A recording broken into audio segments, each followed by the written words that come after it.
Chapter 5 algebraic manipulation. Okay, आज हम ये वाला चैप्टर स्टार्ट करने जा रहे हैं। ठीक है, देखो इसकी पहले एक्सरसाइज है 5.1। उसका पहला क्वेश्चन है, उसने आपसे बोल रहे हैं find the HCF of the following expression bye factorising method. ठीक है, अब देखो आपने क्या करना है सबसे पहले तो कि आपके पास जब भी इस तरह की सिंगल वेरिएबल आएगी उसके साथ वेरिएबल लिखे होंगे, उनकी पावर लिखी होंगी। ठीक है, सिंगल मतलब नंबर दिए हैं इस तरह से। ठीक है, 72 दिया हुआ है और ये 120 दिया हुआ है, साथ में वेरिएबल्स दिए हैं और उनके पास कोई ना कोई पावर है। तो आपने सिंपल क्या काम करना है, आपने इसका ले लेना है एलसीएम। ठीक है, एलसीएम लेना आपको आता होगा, मैंने फिर भी दिखा दिए ताकि आप लोगों को समझ में आ जाए। 72 एलसीएम लिया, ये आया। ठीक है, अब देखो क्या होगा, उसके बाद 120 का एलसीएम लिया तो ये आया, नीचे लिखा हुआ ये रहा। ठीक है, ये 120 का एलसीएम आ गया। ठीक है, यानी कि ये 72 के फैक्टर्स आ गए और ये 120 के फैक्टर्स आ गए। ठीक है, आपने क्या करना है, आपने इन सारे फैक्टर्स को उठा के यहाँ पे पुट कर देना है। भाई 72 का फैक्टर क्या है, 72 का एलसीएम क्या है या फैक्टर क्या है, 2 2 2 एंड 3 3। ठीक है, उसके बाद फिर आप देखो तो 120 का एलसीएम क्या है आपके पास, 2 2 2 एंड 3 5। ठीक है, अब देखो उसका एचसीएफ कैसे निकालेंगे। एलसीएम और एचसीएफ निकालने का थोड़ा डिफरेंट तरीका होता है। ठीक है, यहाँ पे बात करेंगे हम एचसीएफ की। देखो एचसीएफ कैसे निकालोगे आप देखोगे कि दोनों के जो फैक्टर हैं, यानी कि 72 और 120 के फैक्टर हैं। ठीक है, देखो यहाँ पे जो फैक्टर होंगे ना, यहाँ पे एचसीएफ जो होगा वो कांस्टेंट नंबर से भी लिख लेगा और वेरिएबल से भी लिख लेगा। तो पहले हम बात करते हैं कांस्टेंट नंबर से। देखो 72 का क्या आया फैक्टर, ये एलसीएम क्या है, ये आया। 120 का एलसीएम ये आया। इन दोनों के जो फैक्टर में क्या क्या चीज कॉमन है, एक दो बार 2 आ रहा है, दूसरी बार 2 आ रहा है, तीसरी बार 2 आ रहा है और इसके बाद 2 नहीं आ रहा। ठीक है, यानी कि 2 कॉमन कितनी बार है, एक बार, दो बार, 3 बार। उसके बाद 3 देखेंगे, 3 भी एक बार कॉमन है। ठीक है, अब देखो ये 3 ऊपर इसके पास तो है, नीचे एक और बार 3 नहीं ना, तो 3 मतलब इसको ये काउंट होगा कि 3 एक बार कॉमन है। ठीक, ये बन गया देखो फैक्टर, ये बन गया फैक्टर, ये हो गया, यानी कि कॉमन आ गया। ये कॉमन क्या क्या आ रहा है आपके पास, एक बार एक 2 का एक पेयर कॉमन आ रहा है, 2 का एक पेयर, 2 पेयर, 3 पेयर 2 के कॉमन आ रहे हैं। तो लिख देंगे 2 का एक पेयर कॉमन, दो दूसरा पेयर, तीसरा पेयर, एंड 3 का एक पेयर कॉमन आ रहा है। ठीक है, ये तो हमने ले लिया नंबर्स का। जो 72 और 120 का फैक्टर आया था ना, जो एलसीएम आया था, उनमें देखा तो दोनों चीजों में क्या कैसे नंबर है जो कॉमन है। 2 है, 3 बार 2 है और क्या है, एक बार 3 है। तो इनकी ये होगा कॉमन। ठीक है, जैसे उसमें होता है ना, फैक्टर बनाते हो आप लोग, वो लेते हैं हम लोग, वो लेते हैं स्क्वायर रूट लेते हैं, तो देखते हैं पेयर बनना है किसका, 2 का एक पेयर बनना है। एक बाहर क्या आता है, एक बाहर आता है 2, बिकॉज 2 का ये एक पेयर कहलाता है, दो नंबर मिलके एक पेयर कहलाता है। ठीक है, तो यहाँ पे 2 इंटू 2 मिलके क्या कहलाएगा, एक पेयर कहलाएगा। ये एक पेयर बाहर आ गया, यहाँ पे दूसरा पेयर आ गया, तीसरा पेयर आ गया, ये उसके बाद 2 तो आ नहीं रहा। और ऐसा कौन सा नंबर है दोनों के फैक्टर में कॉमन है, दोनों के एलसीएम में कॉमन है 3। ठीक है, तो आ रहा है नीचे देखो, यहाँ पे 3 है लेकिन एक और बार 3 नहीं आ रहा कॉमन। ठीक है, तो वो काउंट नहीं होगा। तो ये नंबर है जो 72 और 120 के फैक्टर में कॉमन है। तो ये एचसीएफ आ गया कॉमन नंबर का, कांस्टेंट नंबर का। अब देखो वेरिएबल का कांस्टेंट एचसीएफ किस तरह निकालोगे। देखो आपको एक बात तो नजर आ गई भाई, एक्स वाई तीनों में, एक्स वाई जेड जो है वो तीनों के अंदर है, तीनों एक बार लिख देंगे। ठीक है, अब देखो कम से कम पावर कितनी है, स्मॉलेस्ट पावर कितनी है एक्स की, एक्स क्यूब। तो ये इसका एचसीएफ हो गया वेरिएबल का। वाई की कम से कम पावर कितनी है, वाई की स्मॉलेस्ट पावर कितनी है, एक्स 5। तो ये किसका एचसीएफ हो गया, वाई का एचसीएफ हो गया। उसके बाद फिर देखो जेड की स्मॉलेस्ट, देखो एक पावर आपके पास क्या है, स्क्वायर, एक पावर 8 है, तो स्मॉलेस्ट पावर कितनी है 2। तो ये हो गया आपका जेड का एचसीएफ। ये आ गया आपके पास 72 एंड 120 एंड इनके वेरिएबल्स का एचसीएफ आ गया। ठीक है, जो नंबर कॉमन थे, ठीक है, उनका हमने लिख दिया, यानी इनका पेयर बनना था वो लिख दिया हमने। ठीक है, देन उसके बाद फिर वेरिएबल में हमने क्या किया कि जो स्मॉलेस्ट पावर थी वो आ गई वेरिएबल के ऊपर। ठीक है, देखो लेट सपोज करो कि आपके पास कोई 3 नंबर है जिनके फैक्टर आए हुए आपके पास। ठीक है, एक में 2 2 2 3 एंड 2। लेट सपोज करो 3 नंबर होते हैं, अगर यहाँ पे 1 2 एक और नंबर भी होता तो उनके फैक्टर इस तरह से आ जाते, कोई भी नंबर होते हैं यहाँ पे, सो ऑन। ठीक है, अब हम देखेंगे कि तीनों के अंदर जो कॉमन आ रहा होगा ना वो कहलाएगा एचसीएफ। देखो यहाँ पे तीनों के अंदर क्या 2 कॉमन आ रहा है, लेकिन 2 जो है वो तीनों के पास है शुरू में, तो ये 2 इसका कॉमन क्या कहलाएगा, 2 कहलाएगा, 2 कॉमन कहलाएगा। यहाँ पे देखो ऊपर वाले के साथ आ रहा है, बीच में नहीं आ रहा, लेकिन नीचे वाले के साथ आ रहा है, तो नहीं लेंगे एचसीएफ। क्यों नहीं लेंगे, क्योंकि 3 पेयर हैं, तो देखेंगे तीनों के फैक्टर्स के अंदर कॉमन आना चाहिए। अगर तीनों फैक्टर में कॉमन आ रहा होगा तो वो एचसीएफ कहलाएगा, अदरवाइज वो एचसीएफ नहीं कहलाएगा। ठीक है, क्योंकि नंबर आपके टोटल 3 है, यहाँ पे 2 थे तो दो के देख रहे थे, ठीक है। तीसरा होता तो तीसरे नहीं देखते। जब तीसरे के अंदर भी आ जाएगा ना कॉमन नंबर तो वो कहलाएगा एक पेयर। ये पूरा काउंट होकर एक पेयर कहलाएगा, ये और ये पेयर नहीं कहलाएंगे, बिकॉज ये आपके पास 3 नंबर दिए हुए यहाँ पे, तीनों के फैक्टर में कॉमन आना चाहिए तो वो एक पेयर कहलाता है। आई होप आपको बात समझ में आई होगी। पार्ट 2 देखो, पार्ट 2 के अंदर यहाँ पे 3 वैल्यूज दी हुई है, ठीक है। तो अब जो मैंने आपको लास्ट क्वेश्चन में बात समझाई ना वो समझ में आ जाएगी आपको इजीली। देखो अब क्या करेंगे, हम 18 का एलसीएम लेंगे, 120 का एलसीएम लेंगे एंड 210 का एलसीएम लेंगे। अगर ये एलसीएम लेना नहीं समझ में आता, एलसीएम लेना नहीं आता तो कोई बात नहीं, मुझे आप कमेंट में बताओ, कमेंट्स के अंदर मुझे बताओ कि मुझे नहीं सर हमें एलसीएम नहीं आता। जितने ज्यादा कमेंट्स होंगे मैं उस एलसीएम के ऊपर एक अलग से वीडियो बना दूंगा, ओके, ताकि आप लोगों को एलसीएम में कॉन्सेप्ट क्लियर हो जाए। तो देखो अभी तो मैंने यहाँ पे एलसीएम निकाल दिखा दिया आपको, ये एलसीएम आ गएंगे, ठीक है। इनको फैक्टर बोलो एलसीएम बोलो एक ही बात है। 18 लिखा, 18 की फैक्टर क्या, एलसीएम क्या है आपके पास 2 3 3 लिख दिया हमने, बाकी वेरिएबल्स ऐसे लिख दिए।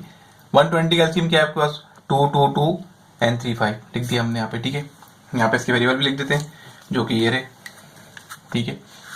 क्या है इसके x4 s³ 88। यहाँ पे देखो 120 का एलसीएम क्या है, 210 का एलसीएम क्या है आपके पास, ये है 2 3 5 7, ठीक है। बाकी जो इनके साथ अल्फाबेट लिखे हैं वैसे लिख देंगे, ठीक है। अब देखो इसका एलसीएम कैसे लेंगे, अब देखेंगे जो नंबर भी तीनों के अंदर कॉमन आएगा ना वो एक पेयर कहलाएगा, वो एचसीएफ कहलाएगा। देखो यहाँ पे ये 2 देखते हैं, ये 2, ठीक है, ये 2 एंड देन ये 2, तीनों के अंदर कॉमन है तो भाई एक तो पेयर 2 का आ गया, एक पेयर 2 का आ गया। अब देखें एक और पेयर 2 का बन रहा नहीं बन रहा, भाई नहीं बन रहा, क्योंकि देखो यहाँ पे 2 नहीं है ना, यहाँ पे है, यहाँ पे एक 2 है, यहाँ पे नहीं है, पहले में और आखिर में नहीं है, बीच में 2 है, तो 2 का पेयर नहीं बन पाएगा। अब देखते हैं क्या 3 का बन रहा है भाई, हाँ बन रहा है। देखो एक 3 इसके पास है, एक 3 इसके पास है और ये एक 3 है, तीनों के पास एक एक 3 है, तीनों के पास एक एक 3 है, तो 3 का भी एक पेयर बन जाएगा, ठीक है। कोई भी नंबर देख रहे हो ना आप कॉमन, तो तीनों के पास होना चाहिए तो वो एक पेयर कहलाएगा, तीनों के पास मौजूद होगा तो वो एक पेयर कहलाएगा। तो एक पेयर बन गया 2 का, एक पेयर बन गया 3 का, और बाकी नंबर तो कॉमन आ नहीं रहे ना, 5 कॉमन है तीनों के अंदर ना 7 कॉमन है, ठीक है। और अब देखो इसके साथ क्या करेंगे, अल्फाबेट के साथ, आपको पता है एस आर एस टी तीनों में कॉमन है तो लिख दो आर एस टी। आर की कम से कम पावर कितनी है आपके पास, एक आपके पास क्यूब है, एक 4 है, एक आपके पास 7 है, तो स्मॉलेस्ट पावर कौन सी है 3, तो आर के ऊपर 3 आ जाएगा, ठीक है। अब देखते हैं एस की स्मॉलेस्ट पावर कौन सी है, एक एस की पावर है क्या 4 क्यूब एंड देन 7, तो स्मॉलेस्ट कौन सी हुई, ये क्यूब वाली हुई, तो इसके बाद क्यूब आ जाएगा। टी की पावर देखते हैं स्मॉलेस्ट पावर कौन सी है, एक की पावर है 5, एक की 8 है, एक टी की पावर 3 है, तो स्मॉलेस्ट कौन सी हुई 3 हुई। तो ये इस तरह से आपका पार्ट 3 का एचसीएफ भी हमारे पास आ गया, ओके। पार्ट 3 देखो पार्ट 3 जो है ना आपके पास थोड़ा डिफरेंट आया है। पहले आपके पास कांस्टेंट वैल्यू आती थी, आप उसका एलसीएम निकालते थे, अब यहाँ पे जरा डिफरेंट क्वेश्चन आ गया है। जब भी आपसे एक्सप्रेशन में क्वेश्चन में आपसे बोल लें कि find the HCF by the following expression by factorisation method, ठीक है। तो यहाँ पे फैक्टराइजेशन कोई भी मेथड लग सकता है, आपके पास एलसीएम वाला लग सकता है और मिड टर्म वाला लग सकता है। यहाँ पे लगेगा कौन सा, मिड टर्म ब्रेकिंग वाला, ठीक है। ये जो 5.1 एक्सरसाइज है इसके सारे क्वेश्चन तकरीबन एक दूसरे से अलग अलग हैं। जब ये थोड़ी एक्सरसाइज ना काफी जो है ना अच्छी एक्सरसाइज है और टिपिकल एक्सरसाइज है, इसको अगर बच्चा कर लेता है तो उसकी अलजेब्रा बहुत ज्यादा स्ट्रांग हो जाती है, ठीक है।